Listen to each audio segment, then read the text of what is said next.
pessoal, Vamos lá. tudo bom? Deus abençoa. Amém. Gente, essa aqui é a Fê. Como eu sei de toda, segue ela aí no Insta para engajar, tá? A Fê, ela é... Peraí, deixa eu chegar pertinho. A Fê, ela é gestora de inovação, tecnologia da Secretaria de Ciências do Rio Grande do Sul, tá? Ela está coordenando projetos de inovação dentro desse. Só que a Fê, ela é gestora pública de formação. Então, vocês percebem a contradição que a gente estava falando. E aí, a partir daqui, vamos ouvir o que ela vai nos contar, o que ela vai nos dizer, o que ela vai falar dela. Fica à vontade, tá? Dentro do pessoal. E conta um pouquinho de ti. Bom, eu vou começar compartilhando aí com vocês o meu Instagram, quem quiser falar comigo, quem quiser conhecer. Eu sou bem ativa e quem tem interesse por ver um gestor público, qual é o dia a dia na prática, eu acho que pode ser interessante para vocês. Eu tenho 34 anos, eu fiz graduação, especialização e mestrado na Unipampa, foram 10 anos seguidos, foi bem intenso para mim. Por quê? Porque quando eu tinha 18 anos, o meu pai faleceu. E ao invés de eu poder estudar, como todos os meus amigos entraram na faculdade naquela época, eu precisei trabalhar. Então, para mim foi sempre uma ansiedade, eu sempre senti que eu estava atrasada, que eu precisava correr atrás. E nesse e e e assim, nessa ansiedade de conseguir correr atrás, eu emendei 10 anos de ensino superior. Gestão pública é uma coisa que, quando eu comecei, eu fui da segunda turma, eu fui totalmente dinossauro, e as pessoas não sabiam o que era, e isso me deixava muito chateada. Eu tinha que explicar que era uma mistura de direito e administração, com algumas matérias de pública específicas. E aí eu sempre tento fazer a coisa mais difícil, passar pela porta mais estreita. Decidi fazer na gestão pública, estudar a parte do direito, que eu não sabia nada. Todos os meus colegas fizeram sobre administração, eu fiz sobre direito internacional, sobre cooperação binacional entre relações internacionais também, a possibilidade da soma do tempo de contribuição do INSS no Brasil e do BPS no Uruguai, porque eu sou da fronteira Brasil-Uruguai, Livramento Rivera, aqui é a fronteira da paz e dos free shops. Então eu fiz tecnólogo, foram 3 anos, e eu sempre, assim, tentei aprender ao máximo, todas as matérias eu aprendia como se eu precisasse ensinar. E aí eu me formei numa sexta-feira, na segunda-feira eu bati numa escola técnica aqui da cidade e disse assim: "Eu nunca dei aula, mas eu sei que eu posso dar. Se vocês me derem uma oportunidade, eu tenho certeza que eu vou fazer um trabalho fantástico". E comecei a dar 2 aulas por semana, foi evoluindo e quando eu vi eu estava dando 24 horas aula por semana, ganhando muito pouco, então era necessário fazer todas essas horas para conseguir um salário digno. Então eu nunca pude parar de trabalhar, porque eu nunca tive alguém para me ajudar, e eu nunca quis parar de estudar. Então a minha vida foi bem maluca. Eu fui seguindo, fui fazer a especialização. Eu estava dando aula e eu fui trabalhar numa multinacional, eu fui spa manager, eu já trabalhei em tudo que vocês possam imaginar, em todas as grandes empresas aqui da fronteira. Quando eu estava de gerente de free shop, de uma multinacional, eu entrei trabalhando assim que nem uma escrava, de domingo a domingo, das 7 da manhã às 9 da noite, mas com a promessa de que, quando abrisse a vaga do mestrado, eles iam me liberar para eu estudar. Quando abriu a vaga, eles falaram que: "Ai, a loja não funciona sem ti". E aí eu juntei uma grana e saí, abandonei o cargo de gerente para cursar o mestrado em administração. Por que que eu fiz isso? Um mestrado custa R$ 100.000. E se eu não fizesse isso com 30 anos, não era com 40 que eu ia fazer. Inclusive, o professor de vocês deveria... Deixa eu uma pergunta, te interromper e fazer uma pergunta. Diga. Tu trabalhou como gestora da empresa, mas a tua formação é em gestão pública. Então, é nesse ponto ainda que eu vou chegar. Que quando eu me formei, eu imaginei que eu ia ser recebida de braços abertos pela iniciativa pública. Porque eu vi as pessoas totalmente despreparadas nos órgãos públicos e pensava assim, nossa, eu vou ser disputada a tapa. Nunca me abriram uma porta na prefeitura ou em nada assim. Até antes eu tinha tido uns estágios, até na Unipampa mesmo, na Caixa Federal, no INSS, mas eu nunca consegui um emprego na área pública até agora. Então, eu saí da gestão pública e apliquei tudo na área privada. Primeiro, dando aula sobre todas as matérias e depois como administradora. E dentro disso, como aluna do marketing, professora do marketing, depois aplicando isso, eu fui desenvolvendo uma grande competência na área do marketing. Então, quando eu saí desse free shop, eu comecei a trabalhar como consultora de marketing para me manter. E aí começou o trabalho de influencer também. E eu era muito desdenhada na universidade, muito desdenhada. As pessoas não me consideravam acadêmica, porque eu era blogueirinha. Riam da minha cara, imagina. Tudo era mato na internet ainda, né? Ninguém fazia isso, não é como agora que todo mundo faz. Só que ser blogueirinha bancou as minhas contas, me fez mestra, me deu contatos para eu fazer as viagens e participar dos eventos que eu precisei para minha pesquisa de mestrado, que foi sobre os free shops brasileiros, as lojas francas do Brasil. Então, eu não tenho uma carreira linear. E eu acho que é uma coisa que vocês têm que estar abertos, porque vocês vão ter competência tanto para trabalhar na área pública, gestores, como na área privada. E vocês têm que aproveitar isso como uma vantagem e não achar que isso faz de vocês menos ou patinho feio. E vocês vão conseguir, se quiserem, seguir carreira acadêmica sem nenhuma dificuldade. Que é uma coisa que lá nos primeiros semestres, os colegas de outros cursos me diziam, mas gestão pública? Depois, o que tu vai conseguir fazer de especialização? Que mestrado tu vai conseguir? O que vocês quiserem. Então, vocês têm toda a capacidade, toda a possibilidade de conseguirem o que vocês quiserem, e principalmente de muito mais além do que vocês hoje imaginam. Porque eu imaginava que eu ia sair, eu ia ir para a área pública, talvez ia fazer um concurso, ia trabalhar naquilo o resto da vida. Mas a vida foi me levando por caminhos que eu acho que foram muito mais interessantes, nem sempre fáceis, mas sem dúvida muito interessantes.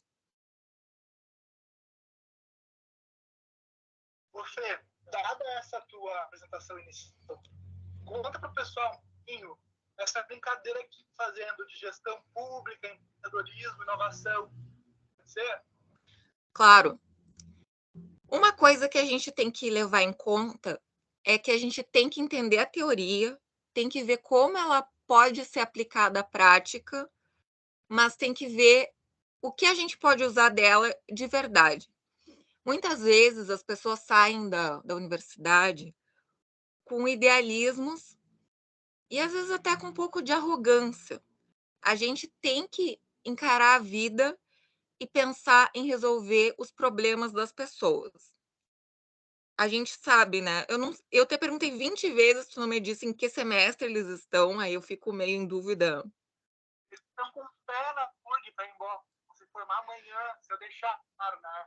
Ah, tá. Então a gente pode falar com tranquilidade sobre as teorias. Quando a gente vai ver assim das teorias básicas de administração, a gente vai ver o Taylorismo, e a gente chega em empresas que nem o Taylorismo chegou. A gente chega em organizações, por exemplo, uma vez eu dei uma consultoria numa empresa que era uma fábrica de roupas. E eles me contrataram porque eles tinham um problema. Eles tinham clientes, a qualidade era boa, mas eles com frequência atrasavam as entregas. Eles não entendiam por quê. As funcionárias eram ótimas, o que estava dando errado? Aí eu fui para lá, numa cidade aqui da região. Eu fiquei lá parada, assim, como se eu fosse um móvel, mas até que as costureiras parassem de fazer pose na minha frente e fossem seguir o que elas normalmente faziam. E o que eu observei? Tinha uma sala onde tinha várias máquinas de costura e lá atrás ficava o depósito com as linhas, com os tecidos. Então, cada vez que elas iam pegar um carretel, elas passavam por todas as colegas para ir e por todas as colegas para voltar. Isso gerava muita, muita conversa. Fora que muitas vezes elas iam de grupo lá para trás e elas ficavam conversando. Então, esse era o motivo do atraso. Isso, gente, é Taylor na veia. Simplesmente eu falei: o estoque traz para cá, faz uma prateleira aqui do lado, que elas não tenham que se deslocar tanto, que esteja perto delas. E acabou o problema deles de atraso.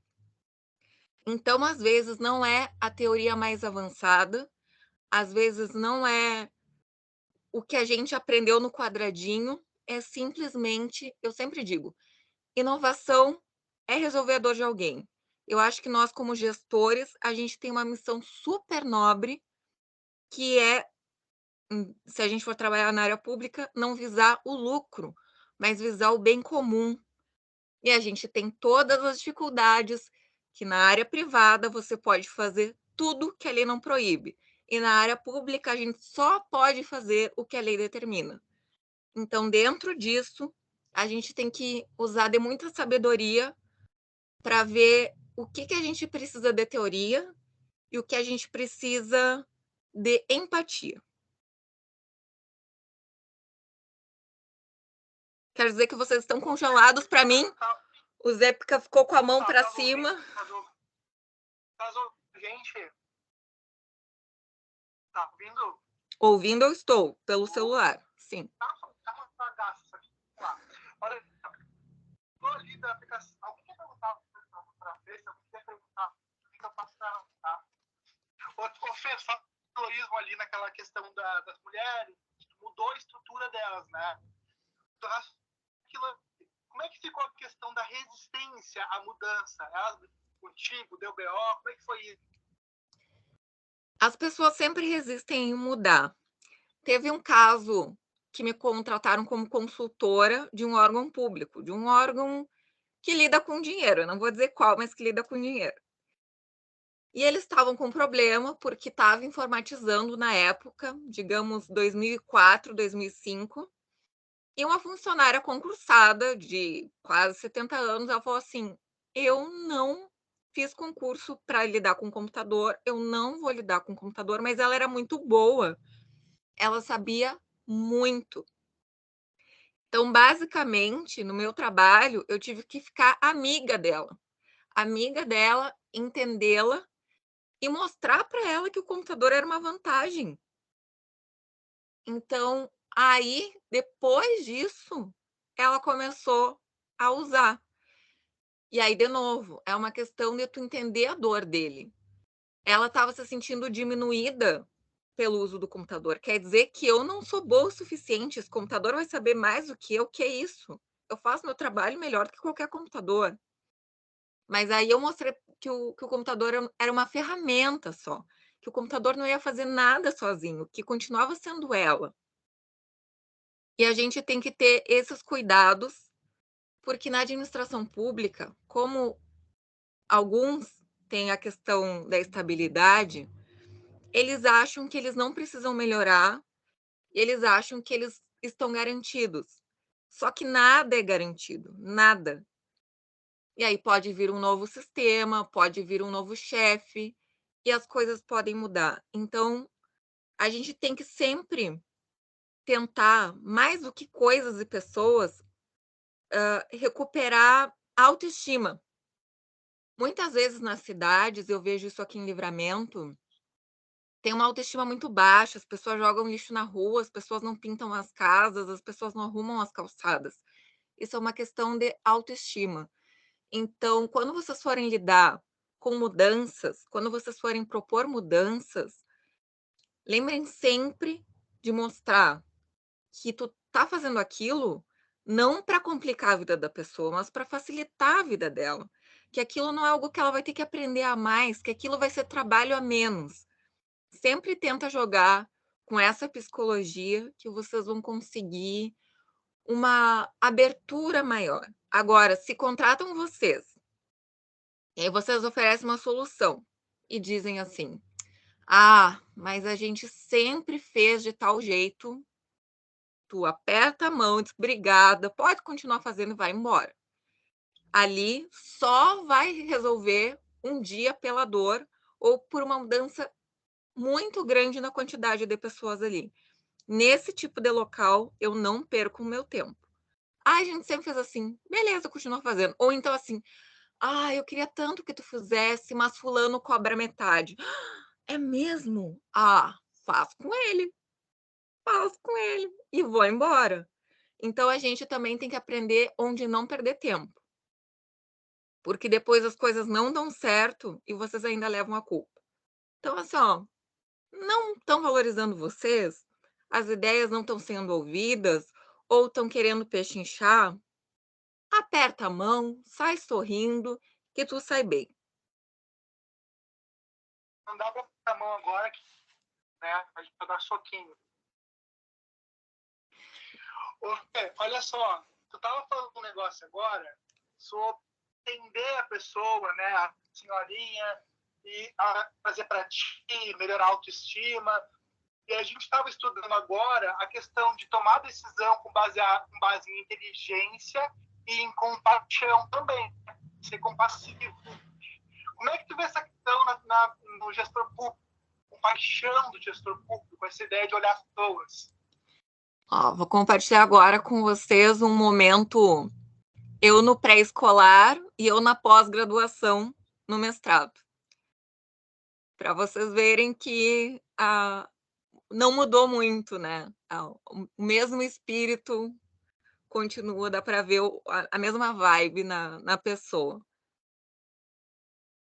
Bom, eu acho que, primeiro de tudo, a gente tem que praticar a autocompaixão.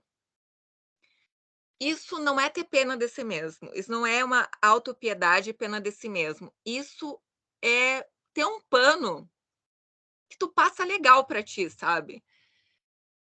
Às vezes, e eu quero que vocês pensem aí com vocês, não precisa dizer nem para mim, nem para o professor, a gente cuida dos amigos, perdoa a família, perdoa o crush, a gente compreende os outros, até os famosos a gente diz: "Nossa, mas é, ah, coitado também, né, ninguém é perfeito", mas a gente quer ser perfeito. E às vezes de tanto a gente se machucar, a gente cria uma casca grossa, e aí a gente perde a capacidade de se conectar com as pessoas. Uma coisa que é muito importante, pelo menos foi para mim, foi sempre compreender que cada pessoa que eu encontro, ela é especialista em algo que eu sou ignorante. Por exemplo, sempre que eu vou numa cozinha, ou eu falo com alguém da limpeza de um hotel, eu viajo muito, eu sempre peço dicas: "Ah, e tal mancha como é que eu faço para tirar? E como é que eu faço para o arroz ficar bom?". E aquelas pessoas realmente, elas são mestras em coisas que eu sou uma nulidade. Elas são autoridades no que elas fazem. Elas são excelentes.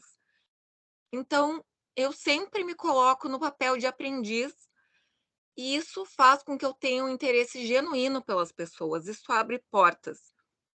Hoje em dia, com as redes sociais, nós estamos compartilhando solidões. Todo mundo fala, mas quem é que escuta de verdade? Será que tem um diálogo verdadeiro? Aí a pessoa te elogia lá na tua foto, linda, mas aí ela elogia na foto de todo mundo e nem todo mundo é tão lindo assim.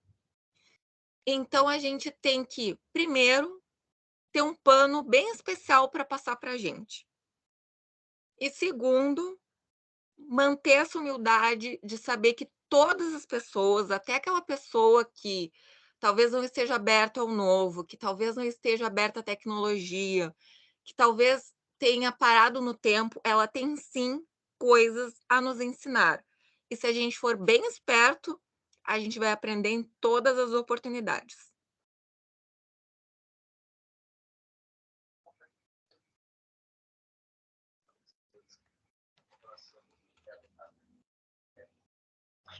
Ô, Fê, olha só, estava fazendo uma discussão agora cedo sobre quando tu vai lá e tu digitaliza, tá? Tu adota uma tecnologia, tu muda o processo produtivo. Isso acaba gerando emprego, que tira funções, as pessoas acabam perdendo postos de trabalho. Não concordo, mas tudo bem. Nesse sentido, tá? Uhum. Não, mas assim, não tem concordo ou discordo, tem a tua opinião que a gente quer ouvir, tá? Deu polêmica e a gente quer ouvir a gestora pública falar sobre isso. Bom, como gestora pública e como gestora de inovação, eu quero dizer para vocês uma coisa. E como ex-professora de administração, né? Pessoal, pensa lá, vamos lá pensar, que quando o Ford foi fazer carros, deram risada dele e ele perguntou, tá, mas o que vocês querem? Cavalos mais rápidos. Então, vocês imaginam quando o Ford estava lá no modelo A, B, C, D, porque, né, só o modelo T foi fazer sucesso, a partir do N, mas o T que foi o sucesso. Tinha lá os caras que faziam carruagem, que faziam relho, que faziam apetrechos para cavalo. Então, esse cara que ele desdenhou do Ford, ele perdeu a oportunidade de pegar todo um começo de uma era, que foi a era do carro, a era da gasolina. Entende? Não é que o cara que fazia carruagem, ele perdeu o emprego, surgiram novos empregos.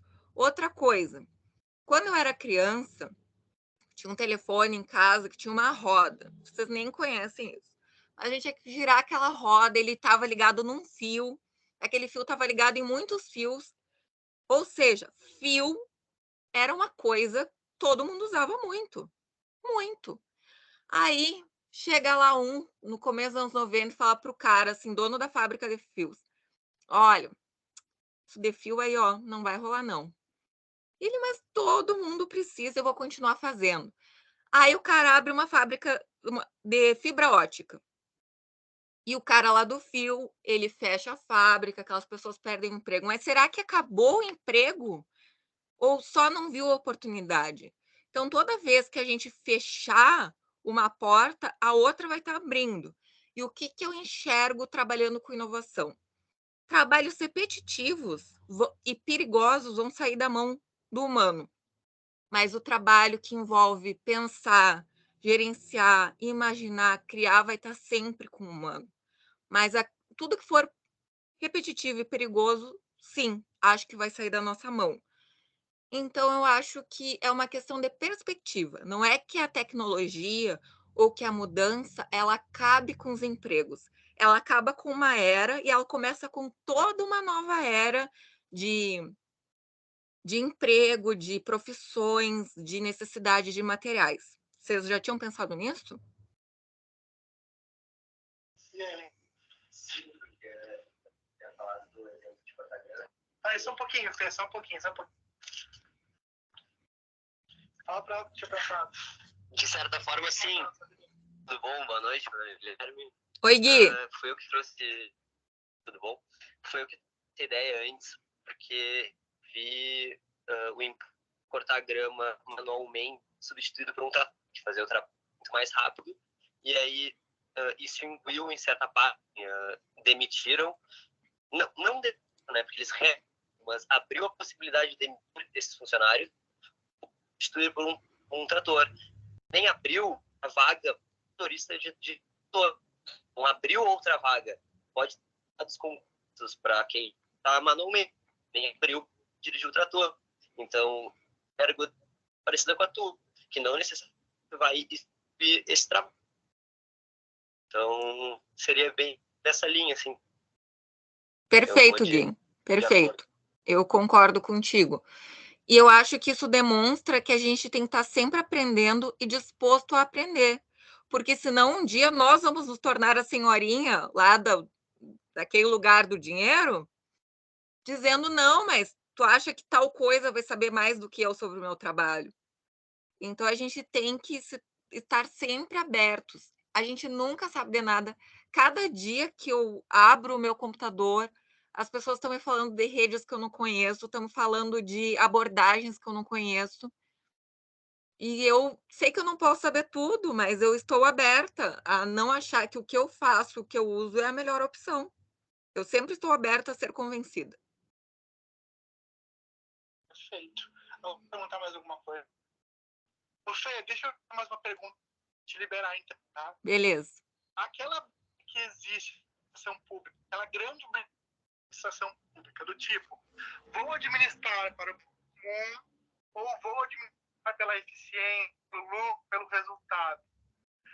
Isso é uma dicotomia gigante da área, né? Eu não acho. Ou Não, é exatamente a mesma coisa. Se eu não. Olha só, o Limp. Gente, o Limp faz parte da minha vida, assim, ó. Em tudo que eu faço, tá o Limp. Eu sou muito correta porque eu não consigo me desligar dos princípios da administração pública, sabe? Não consigo. Eu não. Assim, na questão da publicidade, não é que tudo que eu faço eu mostro. Mas eu não faço nada que eu não pudesse mostrar. Eu penso nisso. Como é que eu vou atingir o bem comum se eu não agir sabiamente, se eu não fizer uma otimização dos meus recursos, se eu não atuar com economicidade? Não tem como. Uma coisa está abraçada na outra. Eu não vou conseguir atingir o bem comum se eu não fizer uma administração extremamente eficiente e eficaz.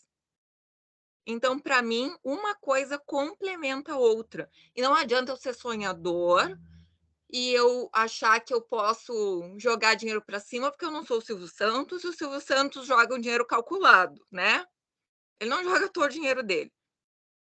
Então, se tu é só sonhador e tu quer só pegar o poder e sair distribuindo tudo para todo mundo, isso vai acabar muito rápido. É que nem a pessoa que ganha herança ou ganha na loteria e acha que o dinheiro não vai acabar e só gasta.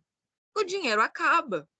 Então, para te ser um bom gestor, no sentido de ser uma boa pessoa, preocupada com os outros, tu precisa ser eficiente, senão tu não vai conseguir gerar efetividade que garanta essa eficiência, essa eficácia ao longo do tempo.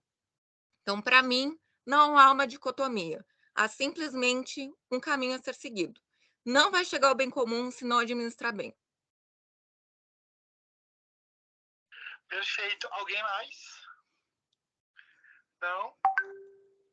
Fê, então, liberar aí. Eu sei que tu vai viajar ainda, né? Vai pegar o ônibus às 10, pelo que eu entendi. Sim, vou às 10, vai ter o South Summit, o maior evento de inovação do Brasil, que vem da Espanha para o Brasil, vai ser em Porto Alegre.